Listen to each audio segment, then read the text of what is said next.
Sky, they built a glass paradise way too high. Then the bubble pop, the silent sound of foreclosure signs are all over town. I got a bad loan, a promise they believe. Now the dream is over, they're feeling deceived. I watch from the sidelines, patient and cool, playing by a different set of rules. All I wanna do is and I wanna do is take the window. All I wanna do is and I'll cash out hard and watch the funds grow. This is straight up capitalism, tick tick boom, sweeping up the pieces with the concrete boom. Wanna do, wanna do, wanna do. Get a call from my contact, a whisper on the phone. Another empty unit, the speculator is gone. He says a shame with a crocodile tear as he sells me their future for a fraction of last year. The paperwork's easy, a cash only deal. That heartbreak and panic is my next big steal. They get a cardboard box, I get the ocean view. It's nothing personal, it's just what I do. And a casual body, take your condo. And a casual body, and watch the intro. This is straight up capitalism, chick chick boom, sweeping up the pieces with the concrete boom. When I do wrong, when I do wrong, when I do.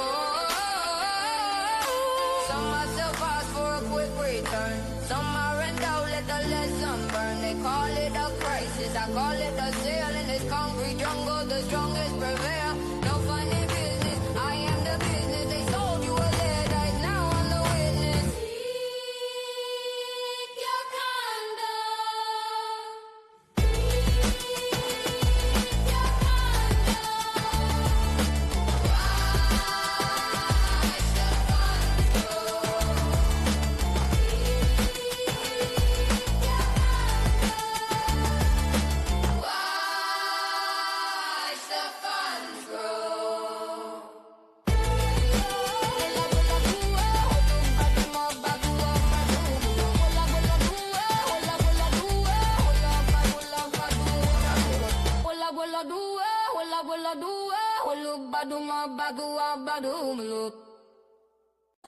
Happy Thursday, Miami. This is Condo Capitalism, a conversation about what's going on in the distressed real estate market in the Tri-County, South Florida area of Miami-Dade, Broward, Palm Beach County. Today, we're going to be taking a look at what happened in the winter buying season, which is that critical time when people come to South Florida looking to go to an event, looking to take a vacation, maybe go on a cruise. While they're here, they sort of fall in love with it. They decide they're going to start kicking the tires and they're going to move forward and try to purchase a place, whether it is to relocate, maybe it's a second home, maybe it is actually an investment.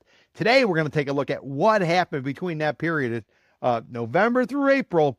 What happened on the distress side? Distress is comprised of short sales as well as REO, which is also known as bank owned.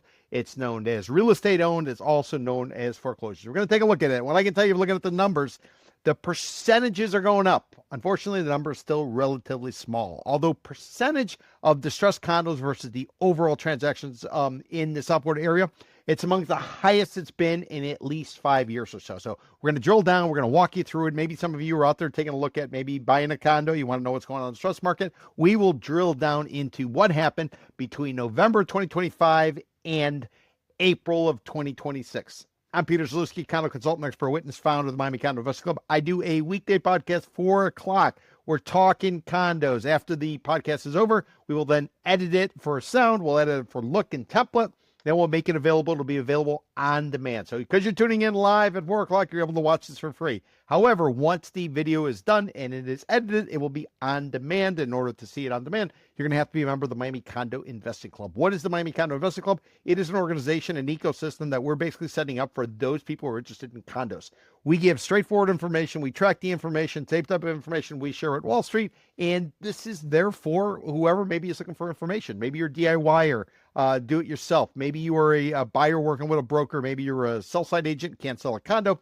Maybe you're a lender. Maybe you're a regulator. Maybe you're a gadfly. We're tracking the numbers. We're going through it, been tracking them for 30 years or so, and we give straight talk. I'm a former journalist, did it for 13 years. After that, I got involved with the buy side of the business. I had a company called I have a company called Condo Vultures. At the same time, I was writing a column for the Miami Herald as well as the Real Deal. Did it for 5 years on both sides of it. And now I have the Miami Condo Investing Club, so that all of this information we're collecting, we're tracking, we're making it available behind a paywall for those people who are interested in joining the club. So if you are interested, go to miamicondo.club. If you want to watch our videos on demand, go to miamicondo.club. The goal is to go live at 4 o'clock and then do the editing and make the videos available roughly about an hour or so later. Ideally, we'll get up to about a half an hour turnaround time. But at this point, we're effectively 2 weeks into it. It looks like it's playing out to be in an hour or so. So if you want condo information, you want it daily, you want straight talk, you don't want chamber of commerce talk, you don't want sell side hyperbole, consider tuning in. You can always catch us at miamicondo.club. Because you're watching this live, I'm going to go ahead and, I'm going to go ahead and share my screen, but you're watching live, therefore you're going to be able to take this all in. So let's go ahead and share our screen. We're talking short sales. We're talking REO, which is also known as real estate owned. Let me kind of give you a big picture before I share my screen. There's two ways that a condo basically could go into distress. Let's call it distress as an umbrella type of category. The first one is called a short sale. What's a short sale? Short sale is basically a situation where somebody will come in, they will buy a condo, and they will take out a loan. And before you know it, that loan will suddenly represent what it represents. But when that owner, that seller, when they go to sell it, the market has dropped or fallen. And as a result, the going market price for a condo is now less than what's actually owed. In order to do a short sale, and why would you do a foreclosure? I mean, why would you do a short sale? To avoid a foreclosure. Why and how do you do it? Well, basically, if you bought that place, you took out a loan, now you need to sell, the market is below what you owe, not what you paid, what you owe. What you do is you go ahead, you find a buyer, you typically chum the water, you give a discounted price, somebody comes in, they agree to kind of do the dance with you, and the two of you, that would-be buyer as well as you, the person who owns it, who basically has is upside down on the value, the two of you go over to the lender decides rather than go through foreclosure, they're simply going to come up, allow you to come up short, they're going to take the hit, they're going to move it along and be done with it. What is the opposite? The opposite is somebody simply stops paying. They can't afford to pay. Maybe they're one of these vintage condos, which are 30 years older. Maybe they're one of the condos that's struggling because of rising maintenance fees, because of hefty special assessments, because of the pricey insurance. Maybe they're in a condo that basically is getting hit with all kinds of excess costs as a result of the Surfside condo collapse back in June of 2021. We're coming up on 5-year anniversary of it. That was that tragedy that occurred. Nearly 100 people died. $1 billion settlement was paid out to the families of the victims. Sometimes people fall behind, or they choose not to pay. They feel like they're upside down, and they're simply going to let it go. That would be the foreclosure. Real estate attorney told me a foreclosure process in South Florida, if the property is not homesteaded, and homesteaded is something in Florida where if you are a resident, you get to declare that. There's all kind of added protections with that, including a tax break. Property's not homesteaded, basically it could get foreclosed out in about 4 months. If it is homesteaded, and there's some legal tactics, it could take up to a year, basically. So why would a lender opt to do a short sale? Basically allow the borrower to pay less than it's worth, or have the bank come up short of what it's owed, because they want to avoid the foreclosure process. Typically, when a unit goes through a foreclosure, what could happen, what may happen? Damage. Refrigerator could be gone. The appliances could be gone. There could be all kinds of issues. Maybe special assessments. Who's on the hook if there's a special assessment? Yep, you got it, the lender. But check with your attorney. Attorney can give you all those details. So that's the situation we're up against, and we figure because it's the end of the winter buying season, let's go ahead and take a look at it. Remember, short sale, I'm being proactive. If I am a borrower and a seller, I'm finding a buyer. The two of us are going forward to the bank, and we're saying, this is what the buyer's willing to pay. This is what I owe. Therefore, bank, I need you to come up short and release me and let the deal trade. If the bank decides not to do that, then property will probably go into a foreclosure process. Foreclosure could be brought by condo association,